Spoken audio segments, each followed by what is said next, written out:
Bonjour, bienvenue à toutes et à tous. Avant de démarrer ce nouveau webinar, quelques petites informations. Tout d'abord, on transmettra le PDF de cette présentation à la fin du webinar, directement par email, hein, l'idée étant de profiter de ce moment ensemble au maximum pour pouvoir échanger directement. Si vous avez des questions, n'hésitez surtout pas à les mettre directement dans le chat. On y répondra avec Julien soit en cours de route, soit à la fin si la réponse nécessite un peu plus de développement. Et puis, Johan, qui est avec nous, pourra également vous apporter des éléments par écrit en direct. Mais je vous propose de démarrer tout de suite. Donc, le titre du webinar, vous l'avez vu, c'est l'expérience client, comment Geodis Distribution Express améliore la satisfaction de ses clients. Donc, on va dérouler le sommaire très rapidement. Tout d'abord, Julien et moi allons présenter nos sociétés assez rapidement. Et puis, on verra ensuite, sur un point de vue un peu plus généraliste, l'expérience client comme facteur de croissance, avec notamment quelques chiffres clés, des checklists à respecter, etc. Et puis, on passera au témoignage de Geodis Distribution Express, qui a vécu cette expérience-là depuis quelques années maintenant. Donc, pour nous accompagner aujourd'hui, Julien, je te laisse te présenter directement. Bonjour à toutes et à tous. Donc, Julien Toué, je suis chef de projet marketing chez Geodis Distribution Express, donc au niveau du pôle offre.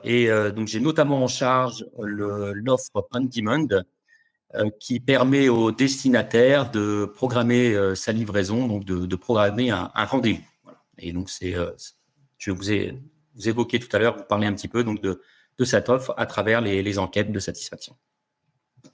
Merci, Julien. Donc, pour ma part, je vais rapidement vous présenter Vocasa. Donc, Vocasa, c'est plus de 15 ans d'innovation, plus de 300 clients en activité et des bureaux présents en France, à Paris, Avignon et Grenoble, avec un rayonnement national et européen principalement.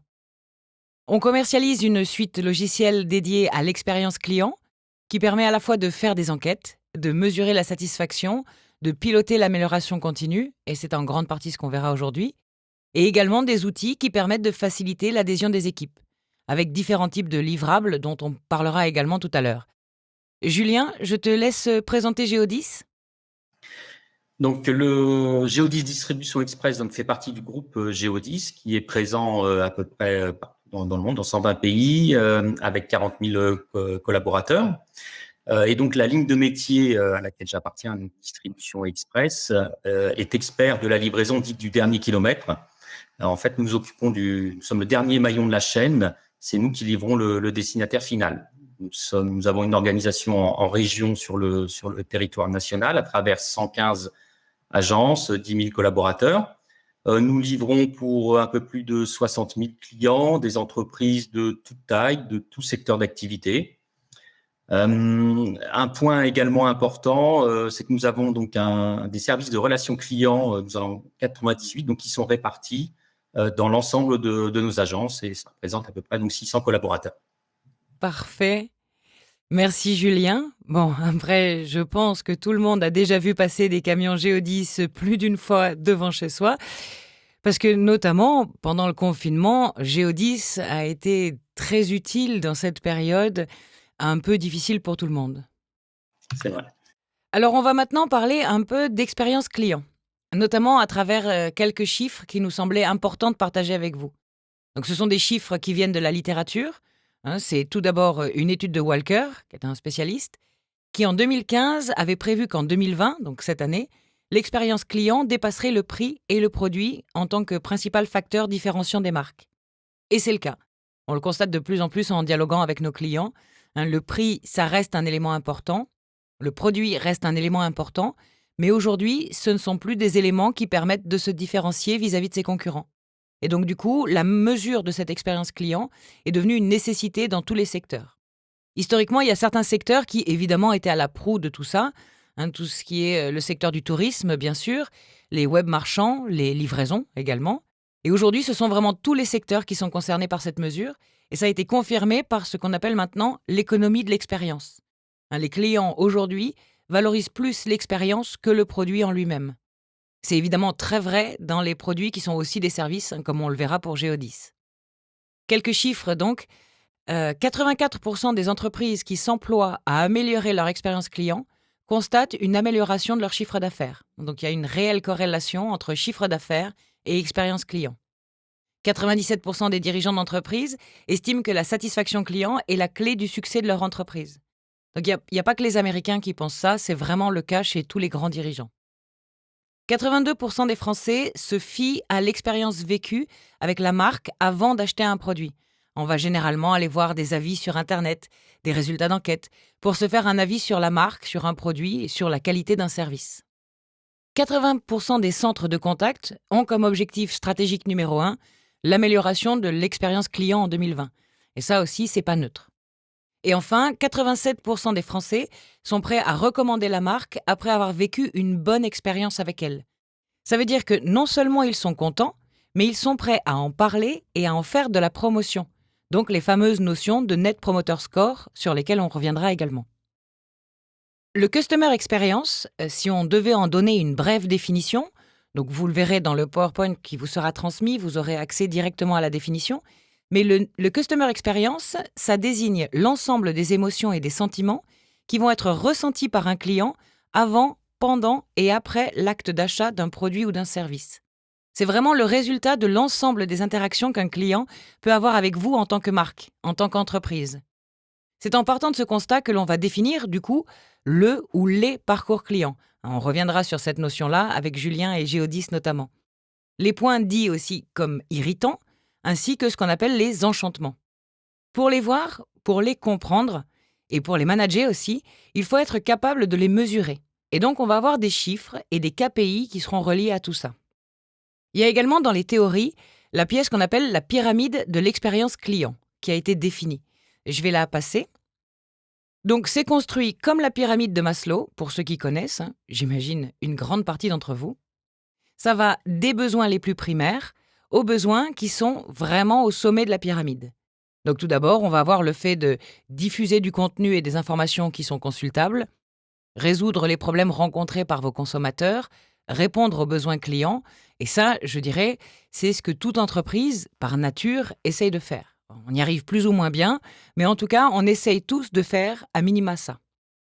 Ce sont vraiment les 3 niveaux, on va dire que ce sont des basiques, que tout le monde se doit d'avoir. Et les 3 niveaux supplémentaires vont un peu au-delà du basique, et c'est intéressant dans ce sens-là, notamment pour se donner des guidelines, des checklists de choses à faire pour l'avenir. La 4e marche, c'est de donner aux clients ce dont ils ont besoin sans qu'ils le demandent. C'est un petit peu, alors je vais faire l'ancienne, mais c'est un petit peu ce qui s'est produit à l'avènement des smartphones. On n'avait pas forcément besoin, à ce moment-là, des smartphones ou d'avoir Internet sur son téléphone. Et pour autant, il y a des gens qui se sont dit « si, en fait, ça va être un besoin à l'avenir. Et donc, on doit répondre à ce besoin-là avant que les consommateurs ne le demandent. » C'est un exemple, mais il y en a d'autres, évidemment. Le 5e step, c'est de donner aux clients ce dont ils ont besoin sans qu'ils le sachent eux-mêmes. Alors là, on peut parfois toucher à des choses beaucoup plus sensibles. Mais c'est le cas, par exemple, des assistants vocaux que vous pouvez avoir chez vous. Ça va compiler toute une série d'informations qui va vous faire ensuite des propositions. Et la dernière marche, c'est de rendre les clients plus forts et plus puissants. Alors, ça fait un grand mot, un peu dit comme ça. Et pour autant, certains produits arrivent à le faire. C'est le cas, pour le redire, du smartphone, par exemple. Quand on a tous eu des smartphones entre les mains, on a pu commander n'importe quoi, depuis n'importe où et n'importe quand. Et ça peut être aussi le cas de SpaceX, par exemple, qui propose à des clients de les envoyer dans l'espace. Forcément, ça rend le client plus fort, plus puissant. Et ça peut être aussi le cas des services qui vont découler de la 5G. Et puis, on peut aussi considérer qu'une entreprise telle qu'Amazon, qui propose quasiment tout le catalogue mondial de ce qui a été écrit, et notamment dans différents pays et de les proposer dans d'autres pays, ça nous rend finalement plus forts, plus puissants, parce qu'on a accès à une culture beaucoup plus facilement. Donc ça, c'est la pyramide de l'expérience client, qui peut être utile quand on démarre un projet, quand on cherche un peu des idées ou des solutions notamment. On a créé, nous, chez Vocasa également, ce qu'on appelle la checklist d'un projet Customer Experience. On y reviendra avec Julien par la suite. Mais cette checklist, elle est en 6 points. D'abord, définir les objectifs. À l'intérieur de ça, on va devoir créer sa team CX. On va devoir généralement se doter d'un sponsor interne, donc vraiment quelqu'un qui est très haut placé dans la hiérarchie de l'entreprise, pour que ce soit un réel soutien au quotidien.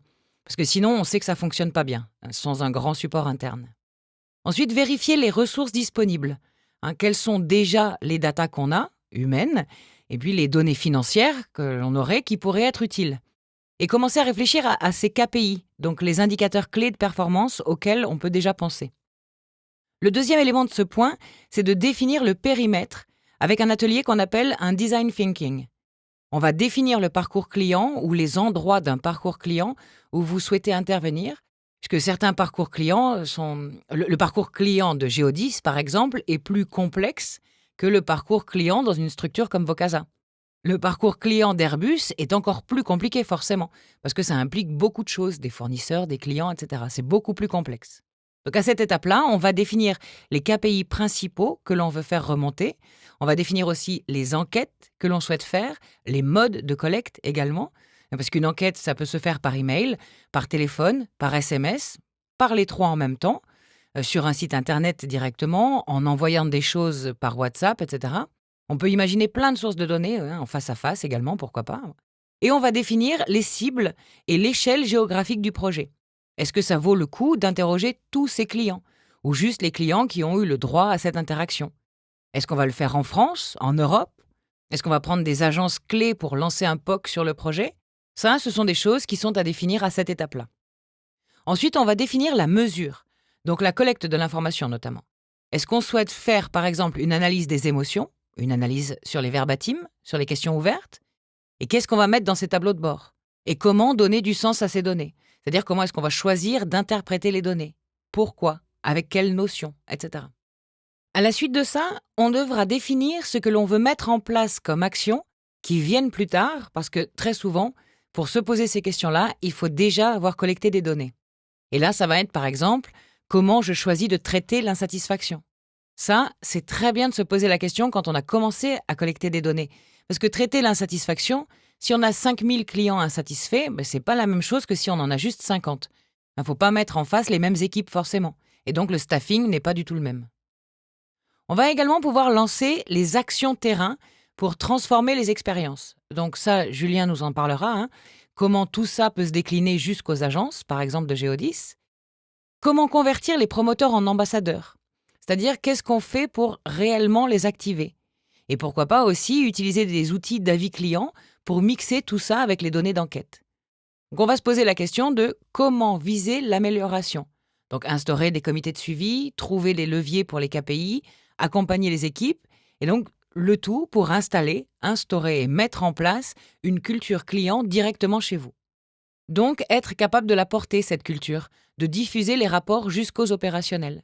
Parce que si les opérationnels n'ont pas accès à de la data, la culture client ne s'imposera pas, de facto.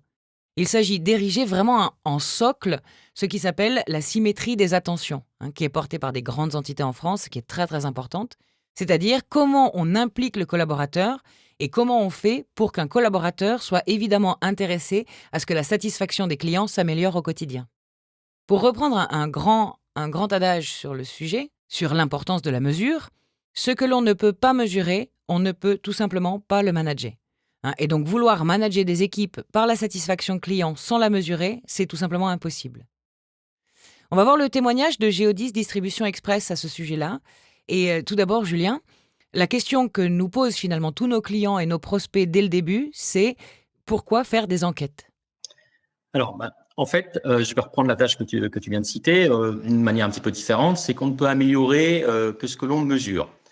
Et donc, on a décidé, ça va faire maintenant 4 ans, de mettre en place ces enquêtes de satisfaction au jour le jour, c'est-à-dire au fil de l'eau de nos livraisons.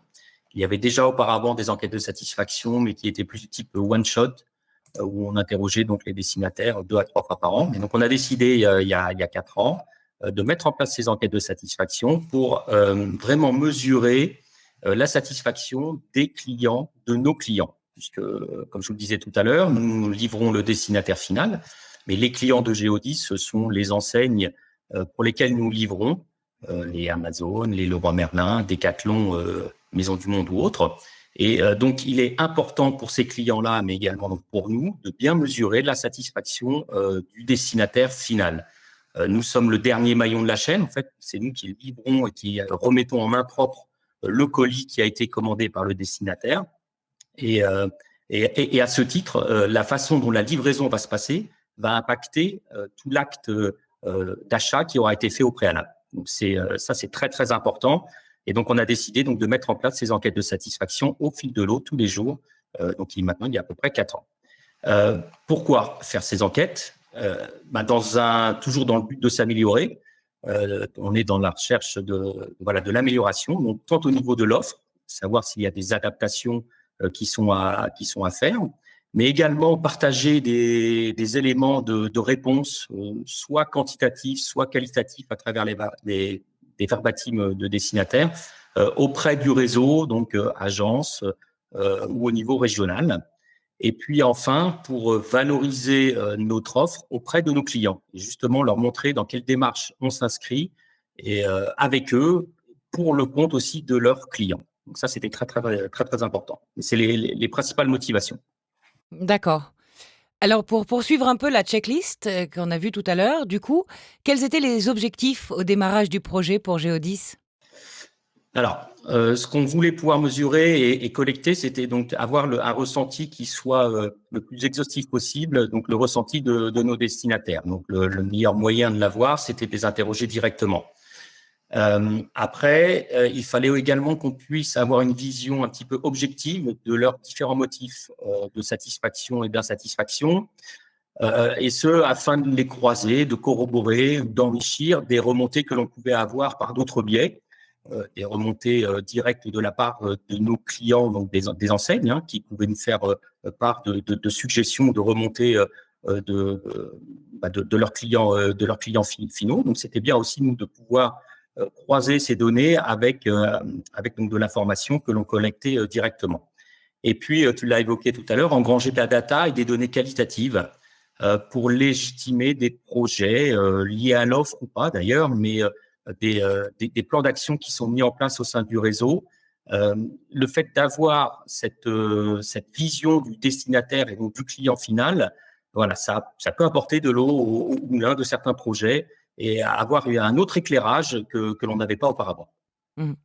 Et alors, du coup, peut-être pour, pareil, suivre toujours cette checklist, on a choisi de dessiner la cartographie du parcours client de façon très simplifiée, évidemment.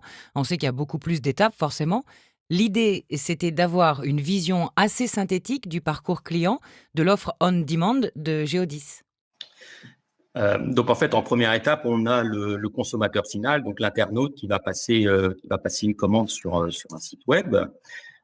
Sa commande va être prise en charge donc par l'enseigne e-commerce et puis par le réseau Géodis. Donc nous allons enlever en fait la marchandise, elle va rentrer dans le réseau Géodis et nous allons organiser la livraison. À ce moment-là, en fait, nous allons notifier le destinataire final euh, par SMS, par email, des fois par les deux, en fonction des informations en fait qui nous auront été communiquées. Et donc, nous allons informer le destinataire final donc de la livraison prochaine de sa marchandise. Et celui-ci a la possibilité donc d'interagir avec nous pour planifier sa livraison sur le créneau qui lui convient le mieux. Une fois que la livraison est effectuée donc par nos conducteurs, à J+1, en fait, nous adressons nous un fichier donc quotidien à Vocasa. Vocasa intègre ces données et envoie les questionnaires de satisfaction donc sur les livraisons qui ont été effectuées la veille. Donc, ça nous permet comme ça d'avoir un monitoring de la satisfaction des destinataires et ce de façon quotidienne. Il faut savoir, et c'est précisé ici, donc que les questionnaires, hein, on envoie, enfin l'année dernière, on a adressé un peu plus d'1,2 million enquêtes de satisfaction, ce qui couvre à peu près plus de la moitié en fait des destinataires on demand. Hein, on n'interroge pas tout le monde.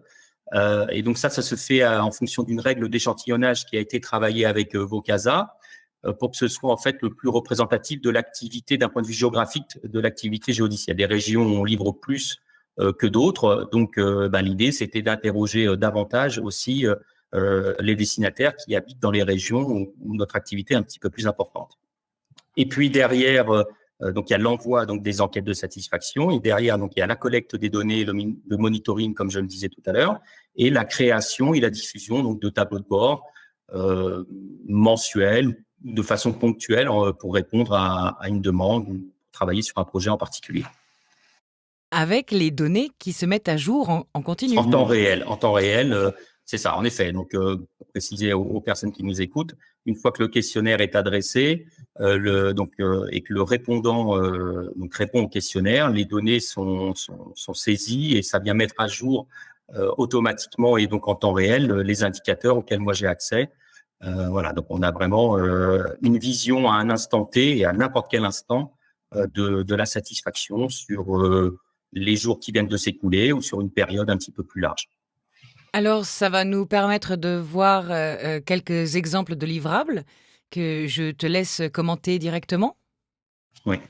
Alors en fait, là, vous avez à l'écran un exemple de tableau de bord que moi je réalise de façon mensuelle, alors sur Excel, mais donc à l'aide des données qui sont disponibles sur la solution Vocasa. Ce document, il est composé de 3 grandes parties. Une première en haut où en fait je mets tous les indicateurs de suivi, à savoir le nombre d'enquêtes qui ont été adressées, le nombre de répondants, avec donc le calcul du taux de réponse. Il faut savoir que nous, sur les enquêtes de satisfaction, depuis qu'on les mène ensemble, on est sur un taux de réponse quand même que l'on juge très satisfaisant, puisqu'on est entre 25, je dirais en fonction des mois, mais on descend rarement en deçà des 25%. Ce qui en effet est très... Ouais, ce qui est plutôt pas mal, en effet. Juste derrière, donc cette première barre là avec ces indicateurs, on a toute une partie qui est consacrée donc au Net Promoter Score, avec l'histogramme où sont représentés donc les détracteurs, les neutres et les promoteurs. Et donc ça, cet histogramme, il est issu directement de la solution Vocasa et par un simple copier-coller, moi je l'intègre au document.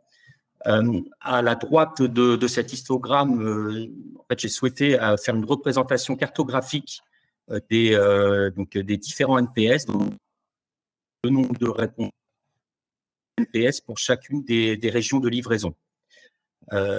Derrière, enfin juste en dessous, donc une courbe d'évolution de ce NPS sur l'année.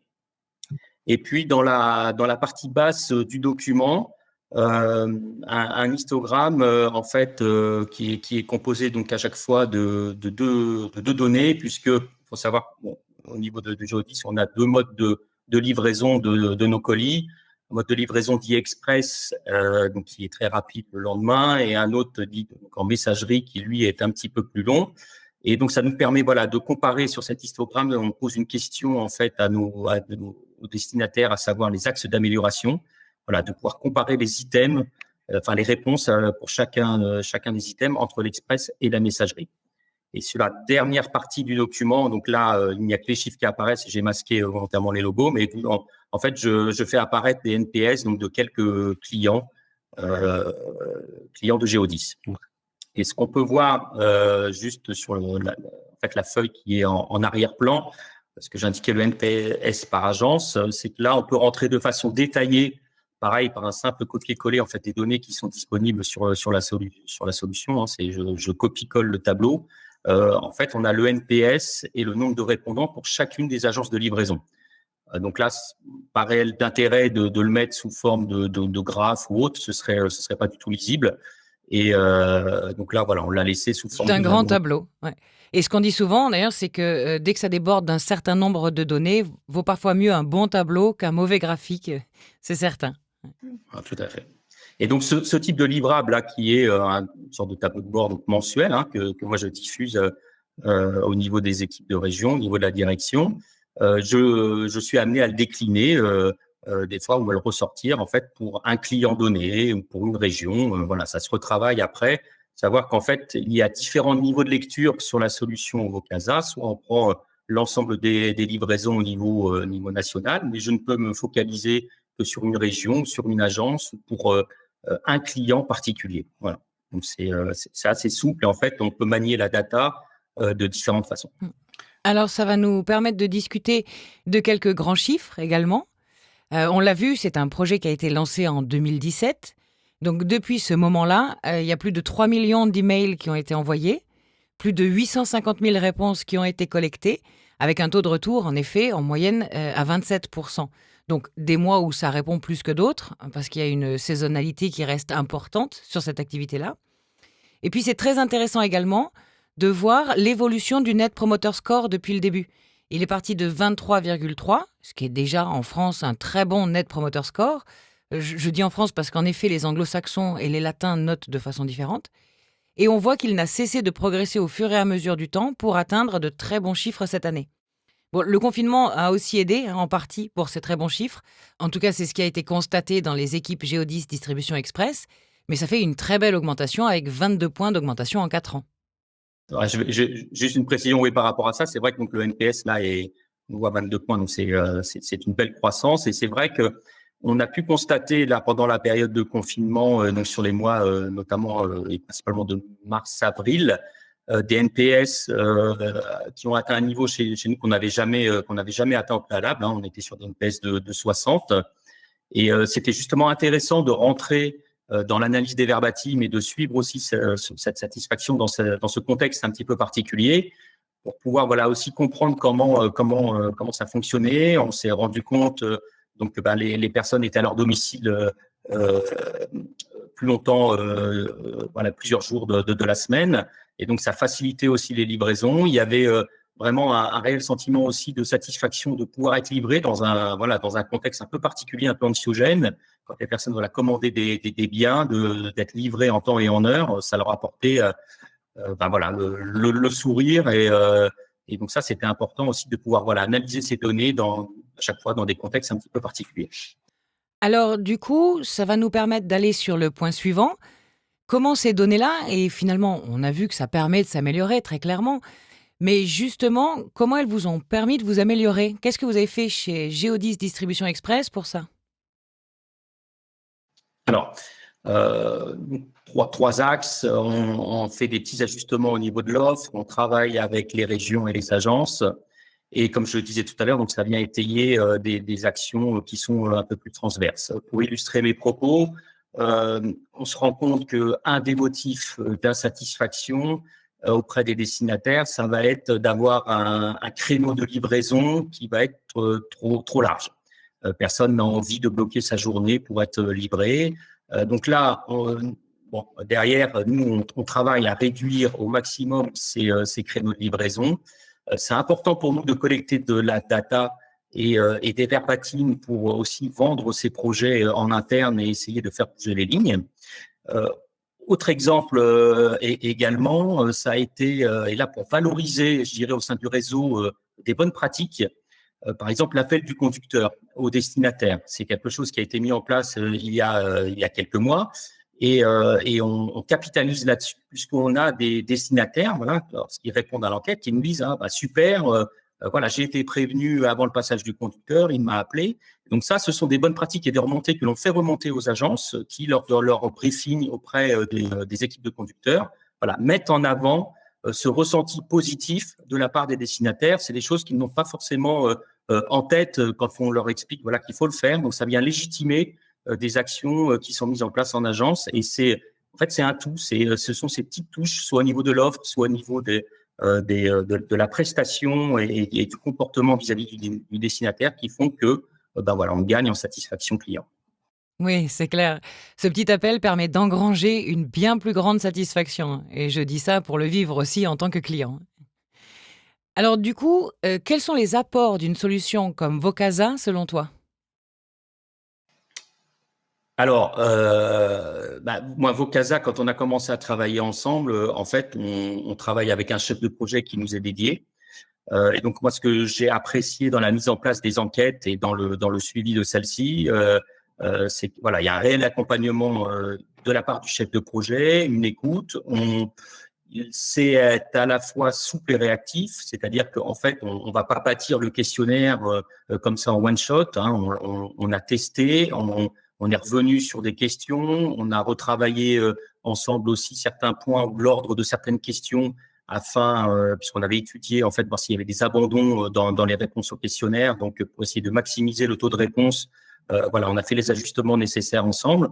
Donc c'est vrai que là-dessus vous nous apportez un réel accompagnement, et puis il y a toujours la volonté en fait de répondre à nos besoins. On est en train de travailler, moi avec le chef de projet, sur des tableaux de bord qui soient un petit peu plus formatés, peut-être à ma convenance, au niveau de la solution. Donc il y a toujours cette recherche de de répondre à nos besoins et ça, c'est fort appréciable. Et pour donner un exemple aussi, c'est vrai qu'on était parti sur un mode multicanal en faisant du SMS et de l'email. Et pour finalement améliorer le taux de retour, on a choisi de faire beaucoup plus d'envois de mails parce qu'il était constaté un meilleur taux de retour sur les emails en l'occurrence. Tout à fait. Et puis, pour conclure, du coup, quels sont les projets à venir pour Géodis? Alors, au niveau des enquêtes de satisfaction, on va continuer, on va augmenter en fait le nombre d'envois d'enquêtes. Il faut savoir que la prestation on-demand, c'est une prestation pour laquelle on remarque une croissance de à peu près 20% tous les ans en termes de livraison. Donc, il faut interroger aussi donc davantage de destinataires. Il y a un projet qui avait été amorcé et quasiment lancé, mais juste avant le confinement, donc là qui va être lancé d'ici la fin de l'année. C'est le traitement en fait à froid des destinataires très insatisfaits. Donc là, on a travaillé donc avec les équipes de Vocasa et les équipes qui gèrent en fait la solution de téléphonie en interne au niveau des services relations clients pour qu'il y ait une génération d'un fichier avec donc les personnes qualifiées de détracteurs avec un NPS très faible et en fonction d'autres critères, voilà, pour qu'il y ait une génération de ce fichier et que ces personnes soient rappelées donc a posteriori par nos équipes de services relations clients. Ça, c'est quelque chose qui va se mettre en place dans les semaines ou dans les mois qui viennent. Élaborer donc des tableaux de bord régionaux, je l'ai évoqué tout à l'heure, c'est-à-dire que voilà, moi l'idée c'est que j'ai des interlocuteurs au niveau des services qualité, par exemple, en région, qui puissent également se servir de la solution et au cas par cas, en fonction de leurs besoins, utiliser la solution sans forcément attendre les tableaux de bord mensuels. Nous réfléchissons également et nous allons donc probablement étendre le périmètre des enquêtes aussi au hors on-demand, c'est-à-dire mesurer la satisfaction des clients destinataires qui sont livrés de façon comme ça directe sans qu'il y ait programmation en fait de la livraison. Et puis enfin poursuivre les analyses des verbatims.